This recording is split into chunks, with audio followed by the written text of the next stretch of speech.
Hello, Parkview friends, and Happy New Year! It is so good to be back at school and see everyone returning after winter break. I hope you had a really great time on your days off and enjoyed some special time with your family, your friends, or whoever are those special people that you got to spend some time with when we were not in school.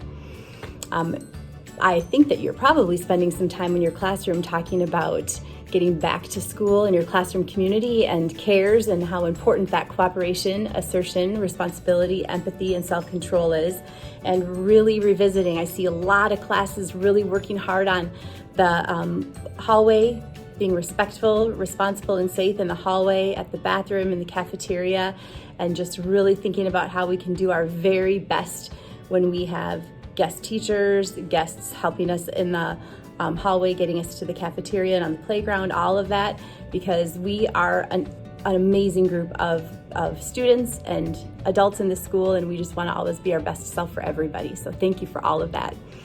At the beginning of the year, a lot of our classes worked on maybe setting some goals or some hopes and dreams to get started for the school year.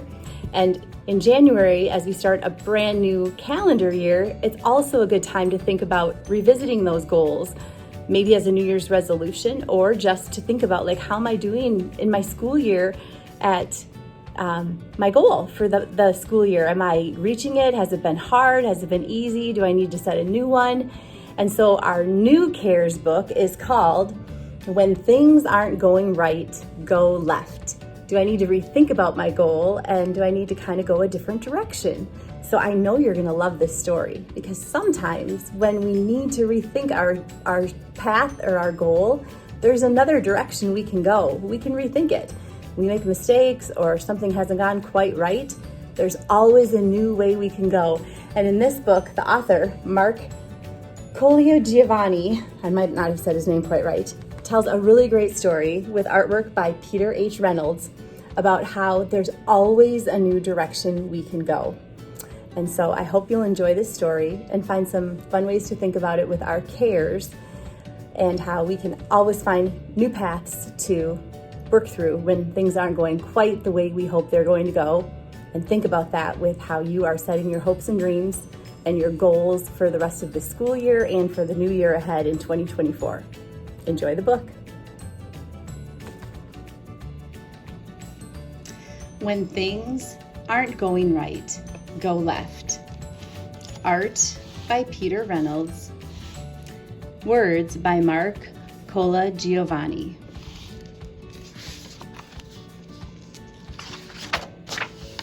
When things aren't going right, go left. One day, for no particular reason, nothing was going right. Absolutely, positively, nothing was going right. So I decided to go left. The first thing I did, I left behind my worries. Yep, I left them right there on the ground. They looked up at me and wondered, "Where are you going?" But I just smiled and waved goodbye. "Wait!" they hollered. "Come back! What will happen to us?" I simply shrugged my shoulders. "You'll be fine." As I walked away, I thought, did I make the right choice? Should I go back and get them? Doubts crept in. So, you know what I did? I left behind my doubts. Yep, I left them right there on the ground. They bellowed, "You're making a mistake." But I just gazed at the sky. They questioned, "Are you sure you're making the right decision?" "Absolutely," I declared. With my worries and doubts left behind, I could finally think clearly. I forged on until I came to a pool and a diving board I remembered all too well. The last time I tried to dive off that diving board, I splatted on my back. Ouch! I remembered the pain and how scared I was. I started thinking, maybe I shouldn't try this again.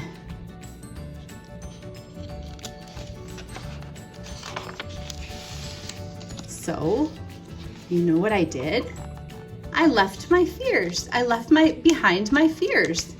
Yep, I left them right there on the ground. They screamed, "Don't do it." I stood up straight, shoulders back, hands pressed above my head. "Stop," they cried. But I simply turned and gave them a wink. I leaped, splat!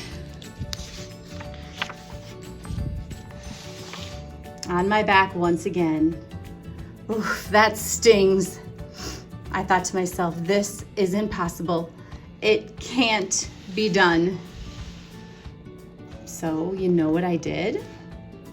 I left behind my frustrations. Yep, I left them right there on the ground. They yelled, "You can't do it." Again, I stood up straight, shoulders back, hands pressed above my head. They laughed. "Give up already."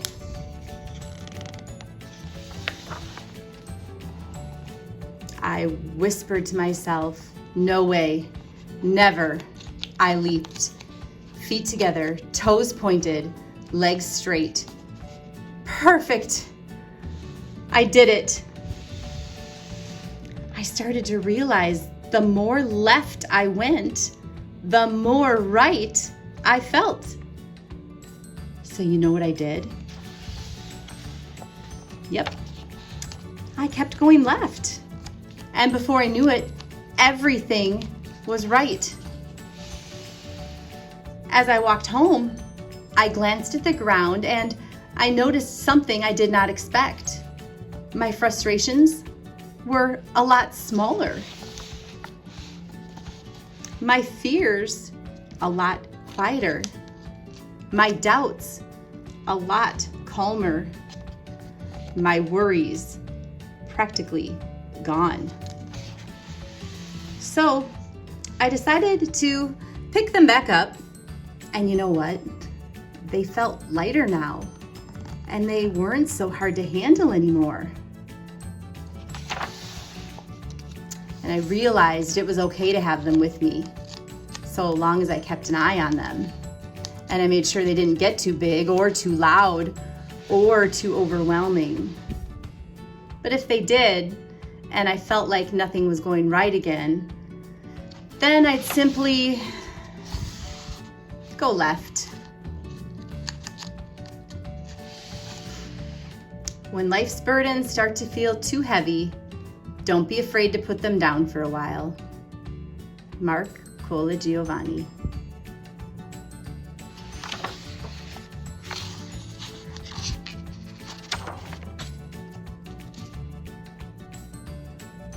And this map has fears, worries, doubts, frustrations, all kind of going different directions. It says we all have worries, fears, and frustrations, but we also have a choice to carry them with us or to let them go. When things aren't going right, sometimes we simply need to go left.